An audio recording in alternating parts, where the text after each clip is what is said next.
Welcome to a special episode of Salsidoparanormal. I'm your host, James Salsido, and tonight I'm continuing my review of the original Twilight Zone TV series. As always, you can find all episodes of the show, along with links to social media and other ways to contact me at the podcast page, and that is salsidoparanormal.podbean.com. That's SALSIDO paranormal.podbean.com. Always happy to hear from you all, whether you have comments or questions or topic suggestions or accounts of paranormal experiences, whether they're your own or from others that you trust. Happy to either read those or have you join me on the show to talk about them. Thank you all for listening, whether you are here for the live Discord streams or if you listen on the podcast or YouTube feeds or on the Troubled Minds Radio Network, KUAP Digital Broadcasting. There you can hear replays of 2 episodes of my show every night at 6 p.m. Pacific, 9 p.m. Eastern, right before Troubled Minds Radio comes on. And as always, I want to thank Michael Strange, host of Troubled Minds Radio, for having me on the network and putting all my shows up there. If you'd like to support my show, there are some different ways to do that. You can always share the show with others and rate and review it on your favorite podcast platform. You can find books I've written over on Amazon, including, it's all paranormal fiction, nonfiction. Excuse me. Including my most recent book, which is Salsido Paranormal Experiences. You can sign up for the Patreon page and get 1 extra True Paranormal Stories from the Web episode every week, whenever possible. Or you can just make one-time donations through PayPal. Support is never expected, but always appreciated, as there are expenses in making these shows, from equipment to research materials to travel expenses in some cases. And I think that takes care of everything, so I can get on to the main show here. So I am on the episode 21, I believe. Let's see here. 23. That's right. Of season 1. And this one is called A World of Difference. So this is about a character. His first name is his name is Arthur Curtis. And he's a successful businessman planning a vacation to San Francisco with his wife, Marion, I'm guessing. Yeah, Marion. And so after he gets to his office one day, he talks with his secretary, Sally, and he finds that his telephone is not working right. But he can hear someone, then as he realizes this, he hears someone yell the word "cut." And he looks up from his telephone and sees that his office is a movie set on a soundstage.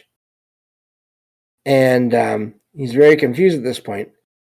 And he's told that Arthur Curtis is just a character that he is playing in a movie. And his real name is Gerald Reagan. And he is a movie star who is basically caught in the he's basically going through and has gone through a divorce from his actual ex-wife, Nora. And of course this has led him to drinking and everything, and his career has been declining. But the problem is, he in his mind, he is Curtis. He has no idea what anyone else there is talking about. And so meanwhile, the studio has been basically had it with him to begin with because of everything that's been going on. And now that he's saying this, that he is this character, Curtis, they think he's sort of just faking mental illness to avoid dealing with everything that's been going on. And so the director warns Curtis, who is apparently supposedly Reagan, that he will probably be fired if he leaves. But Curtis ignores him because he's not this guy that these people are saying he is. And he leaves the studio to head home. And as he's leaving, because he's leaving in a hurry, he's nearly hit by a car. And it turns out the driver of the car is Nora, his this real actor's ex-wife, who demands money that was awarded to her during the divorce. Of course, Curtis doesn't have any idea what's going on or who she is, and so they get in the car because she's determined to have him to go back to his home, to this actor's home, to get the money. So meanwhile, Curtis is able to take control of the car at one point, and he goes to where he remembers his car. He goes to where he remembers his house being, and he sees a little girl there nearby that he believes to be his daughter. Turns out it is not, and of course she runs away. Nora gets him out of the area because now people are starting to hear from this little girl about this weird guy there, and so she's worried he's going to get arrested by the police, and then she won't get any money.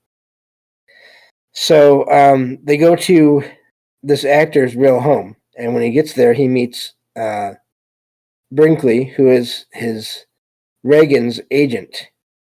And so everyone is telling him that he is Reagan.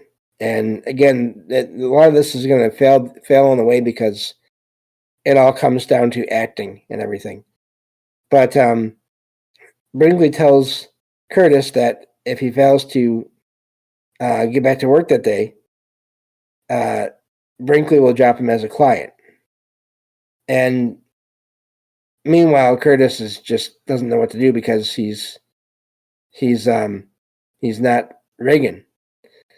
So meanwhile, Brinkley decides that, well, his client must be having a nervous breakdown, and of course, the other part of this, the reason that everyone thinks he's the place where this name Curtis, Arthur Curtis, comes from is a movie that is being filmed, and the name of the movie is The Private World of Arthur Curtis. So, and it's being canceled due to his current outburst, basically leaving the area and everything else that's been going on.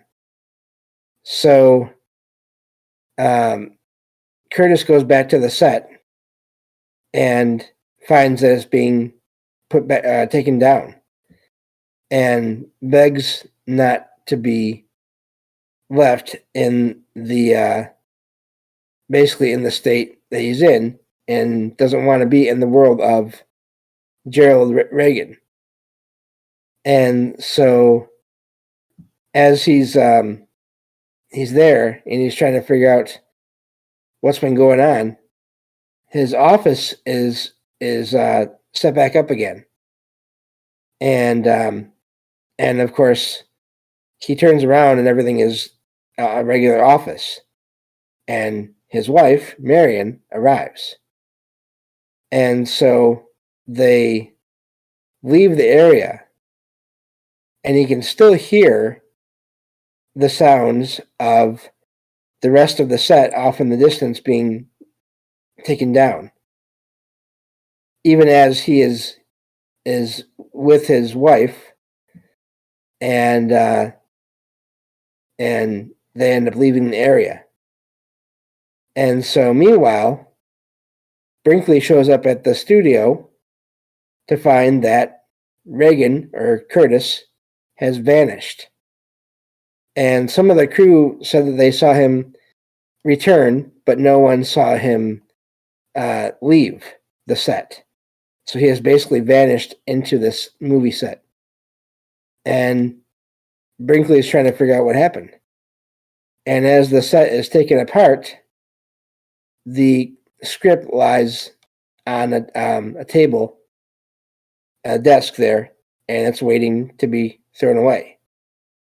And meanwhile, the show ends with this airplane that is just taken off and vanishes into thin air, which of course hints that Curtis escaped into the world that he wanted.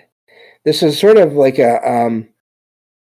another similar version or extension of a previous episode of The Twilight Zone that I reviewed in a way,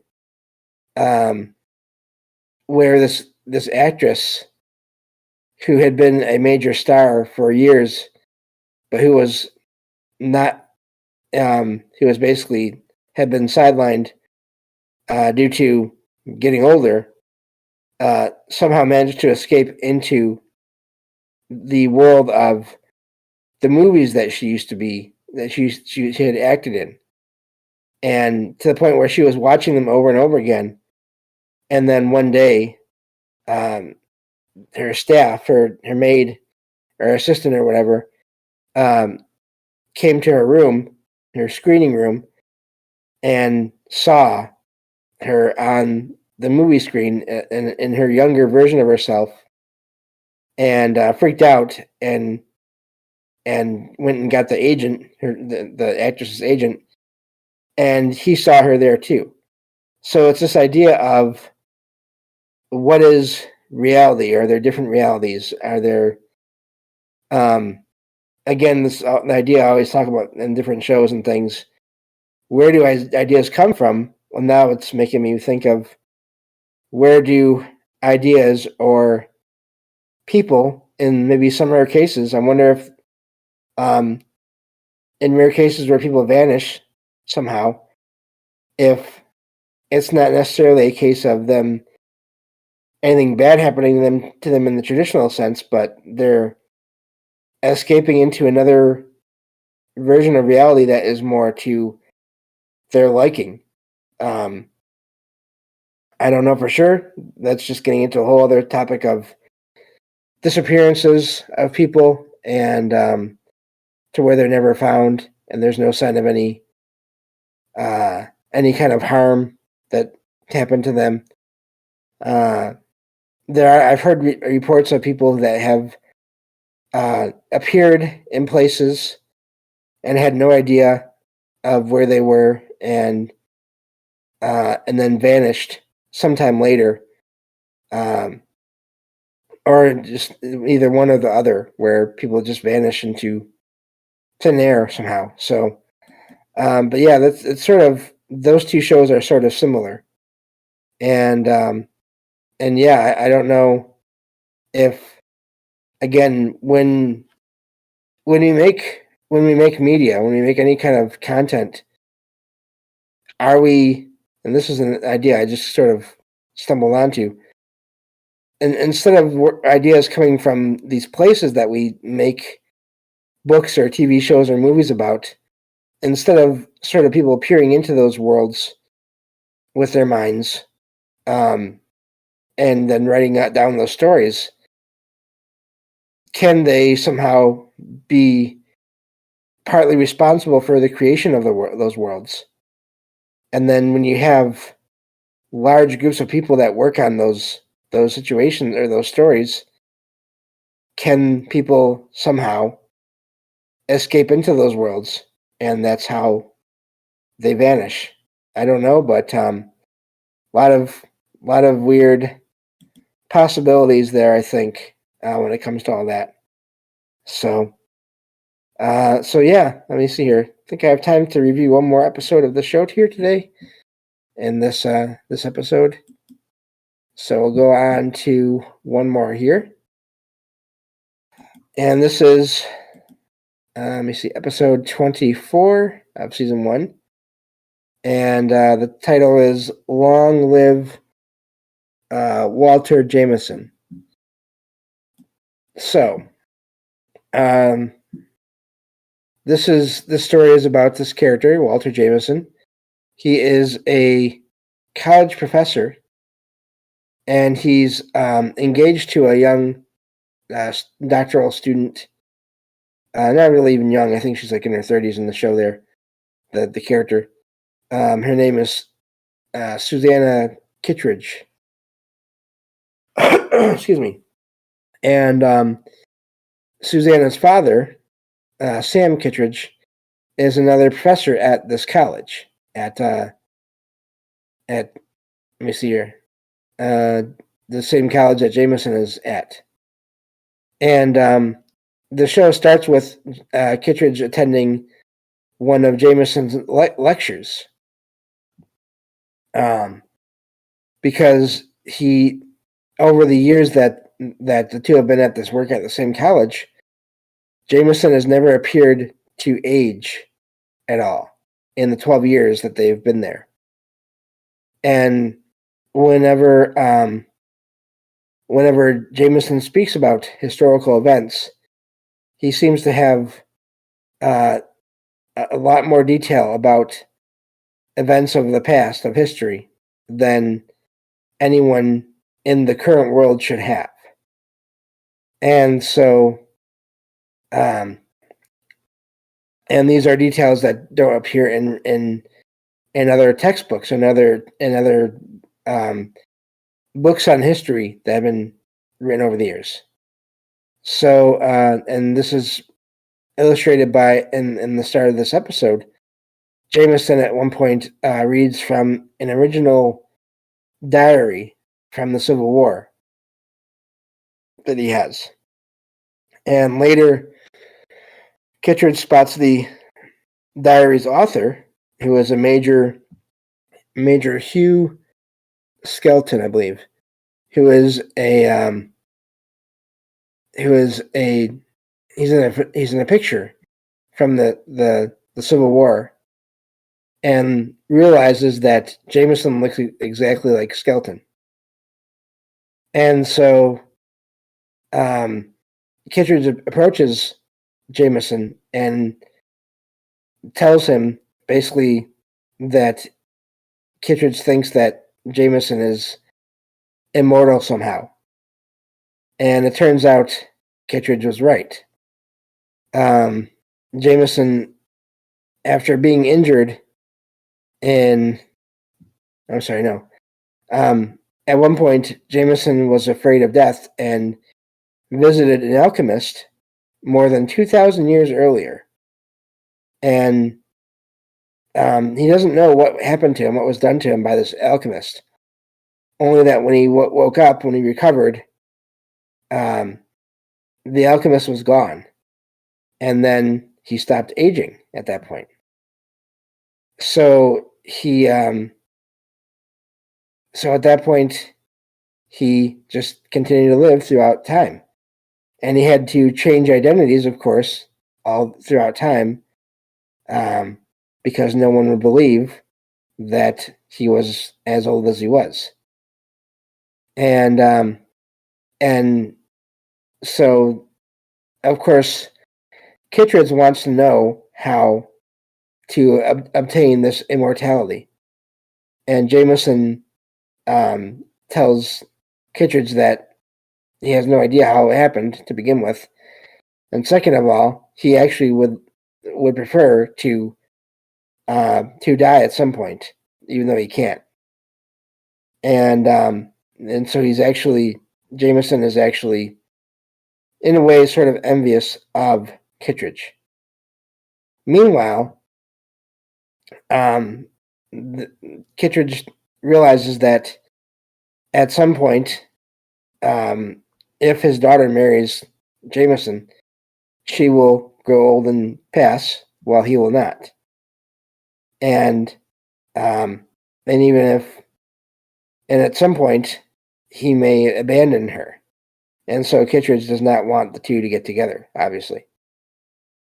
And meanwhile, this whole show there is this figure that is watching everything that's happening off in the distance and follows Jameson back into his house and ends up killing Jameson because this woman who is old in this show was one of the people that Jameson had a relationship with. And so the show ends with Jameson finally dying.